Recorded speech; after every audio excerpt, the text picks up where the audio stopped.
안녕하세요. 오늘 저희가 함께 깊이 파볼 주제는요. 바로 중국의 두 거대 국영 조선 기업 CSSC와 CSIC의 합병입니다. 이 관련된 보고서 내용들을 바탕으로 이 역사적인 합병이 세계 조선 시장 또 해운 시장에 어떤 의미를 던지는지 한번 분석해 보겠습니다. 네, 안녕하세요. 이게 단순히 그냥 기업 두 개가 합쳐진 게 아니고요. 세계 조선업 판도라던가 아니면 해양력 균형 자체를 좀 뒤흔들 수 있는 상당히 중요한 사건입니다. 그래서 그 배경이랑 앞으로 미칠 파장 이런 걸 좀 꼼꼼히 살펴볼 필요가 있겠습니다. 네, 말씀하신 것처럼 정말 중요한 사건인데 먼저 그 규모부터가 어마어마하더라고요. 작년 8월에 완료됐다고 하는데요. 네, 맞아요. 이게 160억 달러, 우리 돈으로 하면 한 11만 5,200위안 정도 되죠. 중국 본토 주식 시장, 그 A주 시장에서는 역대 최대의 규모의 흡수 합병이었어요. 와, 역대 최대 규모. 정말 대단한데요. 그렇죠.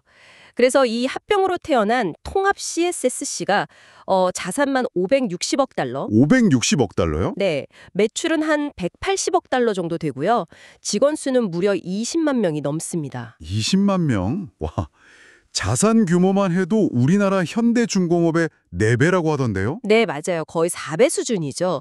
세계 최대 조선사가 된 겁니다. 이게 원래 1999년에 분리됐던 회사들이거든요. 아, 그랬었군요. 네, 26년 만에 다시 합친 건데 여기에는 뭐 여러 가지 이유가 있겠지만 일단 내부 경쟁을 좀 줄이고 효율성을 높이는 거, 그리고 또 하나는 국가 차원에서 국방력을 강화하려는 그런 목적도 깔려 있다고 봐야죠. 이야, 정말 그야말로 공룡기업이 탄생한 거네요. 합병 전에도 이미 중국의 시장 점유율이 꽤 높았잖아요. 근데 이제 합병했으니까 그 영향력이 더 커지겠네요. 합병 후 통합 CSS만 해도 점유율이 한 17% 정도 된다고요? 네, 그 정도 되고요. 중국 전체로 보면요. 이게 세계 조선 건조량의 거의 절반 이상, 그러니까 55.7% 정도 차지하고요.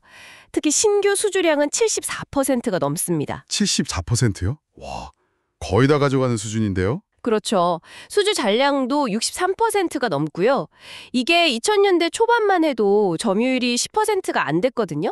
근데 지금은 뭐 50%는 훌쩍 넘어서 이제 70%대에 육박하는 정말 압도적인 성장을 보여주고 있는 거죠. 특히 컨테이너선이나 벌크선 같은 데서 더 두드러진다고요? 네, 맞아요. 컨테이너선은 81%, 벌크선은 75% 정도 점유율을 가지고 있습니다. 아니, 이렇게 단기간에 어떻게 이렇게 강력한 경쟁력을 갖게 된 걸까요? 보통은 그냥 인건비 싸서 그렇다 이렇게 생각하기 쉬운데 정말 그게 다일까요? 비용 우위, 물론 중요하죠. 예를 들어서 표준 컨테이너선 하나 만드는 비용을 보면요. 중국은 한 6천만 달러 정도 들거든요.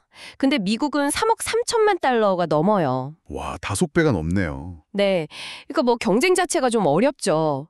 다른 아시아 경쟁국들보다도 한 15%에서 30% 정도 저렴하고요. 근데 이게 단순히 인건비 문제만은 아닙니다.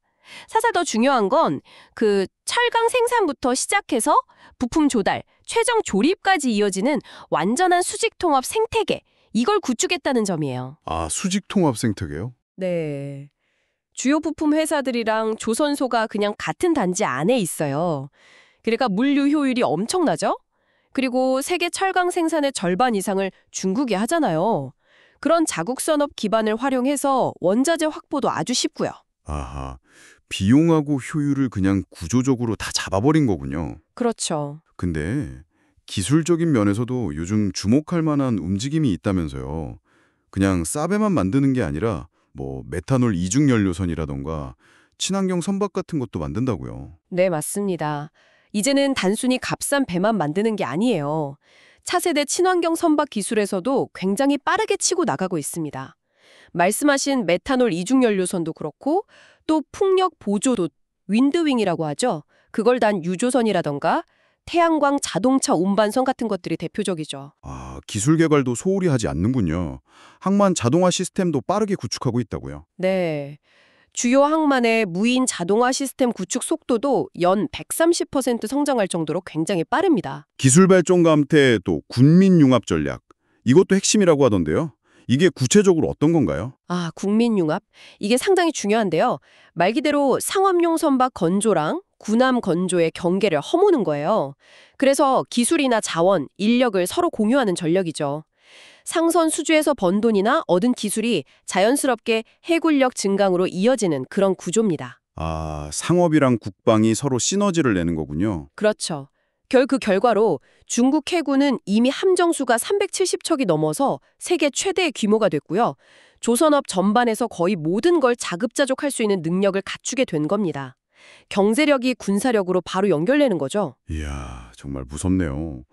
이런 중국의 독주 체제가 그럼 전 세계 해운업계에는 어떤 영향을 주고 있나요? 가장 큰 문제는 역시 중국 조선업에 대한 전 세계적인 의존도가 너무 심해진다는 점이죠. 지금 운항 중인 배들의 한 3분의 1, 그리고 지금 만들고 있는 배들은 거의 60% 가까이가 중국산이에요. 60%요. 건조 중인 배에? 네, 57.1%니까요. 심지어 세계 최대 해운사인 MSC 같은 경우도 보면 새로 주문하는 배의 90% 이상을 다 중국에 맡기고 있어요. 와, 거의 다네요. 네, 배뿐만이 아니라 컨테이너 박스 생산도 중국이 95%를 장악하고 있습니다. 특정 국가에 이렇게 의존도가 높아지면 뭐랄까 공급망 리스크 같은 게 엄청 커질 수밖에 없겠는데요. 맞습니다. 그 우려가 점점 커지고 있죠. 심지어 중국의 단일 조선소 생산량이 미국 전체 연간 생산량보다 많다는 비교도 있어요. 네, 그 얘기도 들었어요. CSSC가 2024년 한 해에 만드는 양이 미국이 2차 대전 이후 만든 배보다 많을 거라는 예측도 있던데요. 네, 생산력 격차가 그 정도로 벌어진 거죠. 물론 미국 같은 나라들이 가만히 있었던 건 아니에요. 예전에 트럼프 행정부 때 관세 매기고 또 미국 무역대표부에서 조사도 하고 하면서 중국 점유율이 잠깐 주춤하긴 했어요. 한 72%에서 52%까지 떨어지기도 했고요. 아, 견제 효과가 아예 없지는 않았군요. 네, 일시적으로는요. 근데 근본적인 구조를 바꾸기는 좀 어려웠죠. 당장 인력만 봐도 미국 전체 조선업 인력이 한 10만 명 정도인데 이번에 합병한 CSSC 직원 수만 20만 명이 넘으니까요. 아, 인력 규모 자체가 비교가 안 되는군요. 그렇죠. 그럼 이번 합병으로 중국 조선업의 경쟁력은 앞으로 더 강해진다고 봐야겠네요. 네, 전문가들은 그렇게 보고 있습니다. 이번 합병으로 운영비가 추가로 한 8%에서 10% 정도 더 줄어들 걸로 예상하거든요.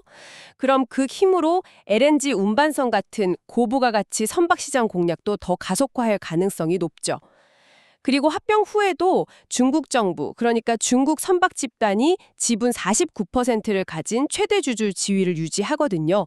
정부의 강력한 통제력은 계속될 걸로 보입니다. 네, 종합적으로 보면 이번 CSSC와 CSIC 합병은 정말 단순한 기업 통합 그 이상이네요.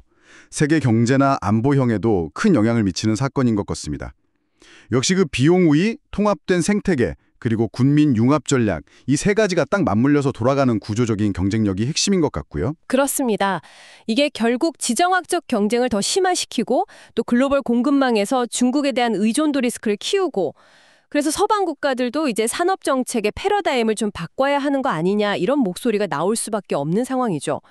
단기적으로 이 구도를 뒤집기는 쉽지 않아 보입니다. 네, 이렇게 조선 역량이 한 국가에 그것도 이렇게 압도적으로 집중되는 현상이 앞으로 글로벌 무역 질서나 해상 안보에 또 어떤 예상치 못한 변화들을 가져올 수 있을지 여러분도 한번 생각해 보시면 좋겠습니다. 오늘 저희가 준비한 이야기는 여기까지입니다. 네, 들어주셔서 감사합니다. 다음 시간에는 더 새로운 소식을 전해드리겠습니다.